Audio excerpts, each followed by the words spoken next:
So it seems there has been different clashes between Buccaneers and Supreme Eiye confraternity in the city of Lagos lately. And in this video, I am going to talk about the clashes between these two groups in two different locations in Lagos State. And the very first location that we are going to talk about in Lagos State is the clash between Buccaneers and Eiye in Junara that has led to the bringing down of two people. Although I really don't consider this a clash, but they have finally made it a confraternity war, and it is still very active and people are hiding their head.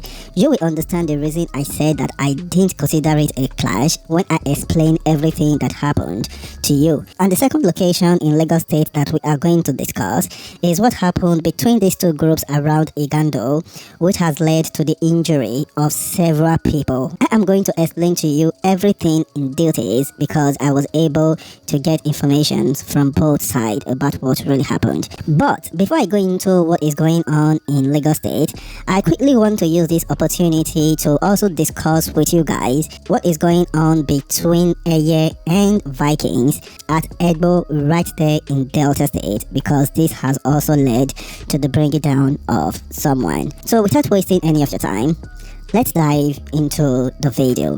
So firstly, let's talk about what is going on in Delta State between Eiye and Vikings, which has led to the bringing down of a young man.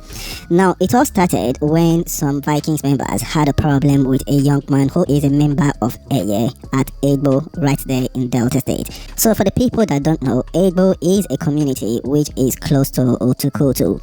So it is said that some Vikings members had a problem with a young man that is a member of Eiye, and they ended up beating the Eiye member. They beat him mercilessly and they stabbed the Eiye member. But luckily for the Eiye member, he was able to survive, and it is said that he is still receiving treatment in the hospital as we speak.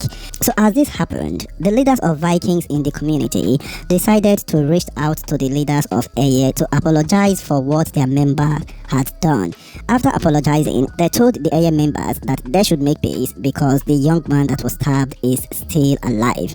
Now the Eiye members agreed to peace talk, and they decided to fix a date where they are going to talk about the peace. Maybe the members of Vikings were also planning to support in the hospital bill of the young man that was in the hospital. You know how they do in the confraternity business. So they already planned for the day that they are going to talk about peace, and the Eiye leaders agreed. And one of the reasons the Eiye leaders agreed to this is because the young man that was stabbed is alive. He is receiving treatment in the hospital. But there is another thing in confraternities that people often call squad. So even inside the confraternities, people do have their own close friend and they call it squad. So that Eiye member that was stabbed, that was in the hospital, his own squad did not care what the Eiye leaders was planning with the Vikings leaders. His own squad were angry that their member have been beaten and he is in the hospital, so they felt like they have to do something about it. So they went into the street looking for members of Vikings, even when their leaders have planned to make peace with the Vikings leaders. So while they were in the street, they were able to find a member of Vikings walking anyhow up and down, and they just run enter the young man, beat him mercilessly, stabbed him. But unfortunately, the Vikings member that was beaten and stabbed did not make it. The young man went down yesterday. And as this happened, the Vikings leaders that were planning for peace talk with Eiye, they decided to cancel the peace talk because they got angry that they are planning peace talk with Eiye, and members of Eiye went to pull a hit on their own member. So according to them, if Eiye really wants peace, they are not going to pull a hit on members of Vikings. But what really happened here is not the leaders of the Eiye, because the leaders of the Eiye were really planning to go for peace. But the squad of the young man that was stabbed did not take it lightly. So after the Vikings leaders have declared war on members of Eiye in the community, so the Eiye leaders decided to also declare war on members of Vikings, because they said since the peace is already off the ground, they are not going to call the members of Vikings and start begging. So since the Vikings decided to declare war on them, they are also going to declare war on Vikings. Now everybody in the community is now running helter-skelter, and everyone is praying that the leaders of the community should quickly try to call both groups in order. So that is the current situation location at Igando, right there in Delta State. Now, let's quickly take a trip to Lagos and talk about the clashes between Buccaneers and Supreme Eiye confraternity. And the very first clash we are going to talk about is what happened in Junara. This particular clash is kind of shocking to me because I really don't understand how they managed to turn this into a confraternity clash.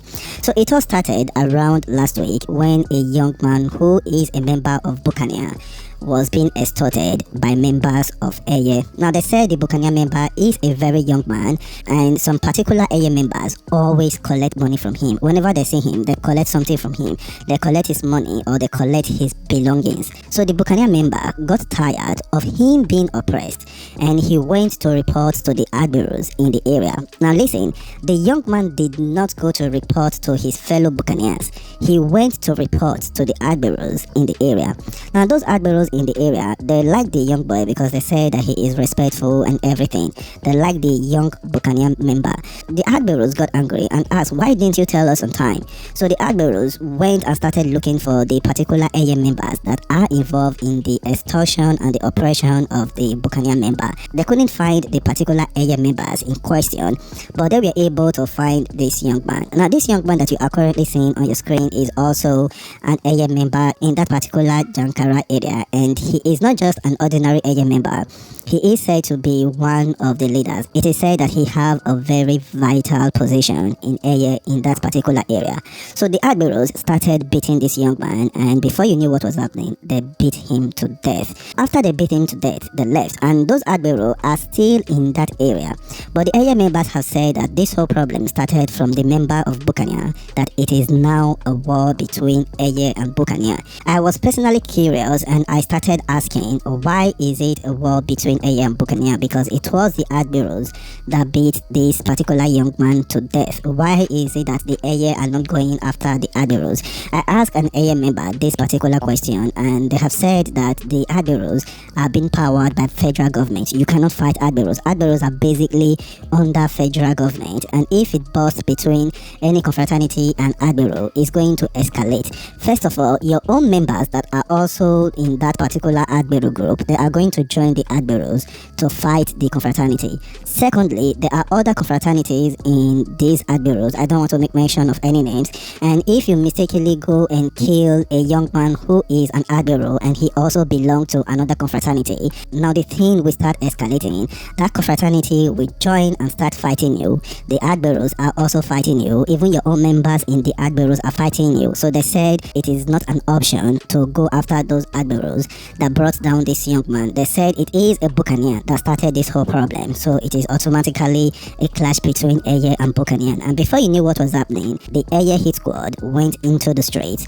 looking for a member of Buccaneer, and 2 days ago it is said that a young man who is a member of Buccaneer was brought down in this, and everyone is currently hiding their head. And even a young man who is an Eiye member had told me that this particular Buccaneer that was brought down is just unfortunate. He is a victim of confraternity business. This is how they explained everything, and this is now a war between Buccaneer and Eiye in Junara, and they said it is still active. People are currently hiding their head, and that is it for Junara. Now let's quickly talk about what happened at Igando between these two groups. Now this whole thing started in a hotel, I think on Tuesday, where some members of Eiye were relaxing in a bar in a hotel. I think they were lodging in the hotel. A member of Buccaneer was also lodging in the hotel, and he was also at the bar taking a drink. The Eiye members asked him to buy them something. They asked him to buy them a drink, and the Buccaneer had told them that he does not have money to buy them drink. When the Buccaneer rejected to buy these Eiye members a drink, they now told him that since he doesn't want to buy them a drink, that he shouldn't worry, that they have a surprise package for him. And the Buccaneer didn't say anything, and the Eiye members did not say anything. That night went, and everyone went their separate ways. In the morning of it, the Buccaneer went to the place he parked his car. He noticed that his car has been vandalized. He noticed that the brain box of the car has been stolen. He didn't see the people that did it. So a member of Buccaneer that was there with him that morning, that is also aware what happened the previous night between that particular Buccaneer member and the Eiye members. The Buccaneer now said that if they should take this to the station, the prime suspect of this should be the Eiye members, because they are the one that told the Buccaneer that they have a surprise package for him. If they should take this to the police station, the Eiye members are the prime suspect. So someone that was there that heard when that Buccaneer member said it went to tell the Eiye members that the Buccaneers are calling them thieves, that they are the one that vandalized the car and steal a brain burst. So after someone went to inform the Eiye members about this, the Eiye members got angry, saying that the Buccaneers are calling them thieves. They went to approach the Buccaneer, and when they got to that place, the former number one man of Buccaneer was also there, and the Eiye members approached them. So while they were talking, they started arguing, and one of the Eiye members broke a bottle, and he used the bottle to choke a Buccaneer member. They said the young man is the number 6 man of Buccaneer in that particular place where they practice. And the number 1 man of Eiye came with them. He was with them there. The former number 1 man of Buccaneer got angry, and he just rushed the number 1 man of Eiye. So he injured the number 1 man of Eiye. And when the Eiye members saw this, that their number 1 man have been injured by the former number 1 man of Buccaneers, they just run enter the former number 1 man of Buccaneer, and the former number 1 man of Buccaneer was also injured. So as this happened, everyone went their separate ways, and the Eiye members went and came back reinforced, started looking for members of Buccaneer. They were able to see 3 different members of Buccaneer, which they used cutlass to cut before everyone finally started hiding their head. Now, although the confraternity clash is still very active, but nothing has happened since, because the police are basically everywhere right now, and they are trying to make sure that everything is cool. But the members of Buccaneers are angry, and the members of Eiye are still very angry. So they are just waiting for police to kind of go their own so they can continue their confraternity problem. So this is what has been going on in this particular Igando area between these 2 groups. And I hope they can just come together to settle it, because this is not even enough to cause a confraternity clash. It is not even enough to cause an argument, let alone confraternity clash. Anyway, you are watching Nigerian View.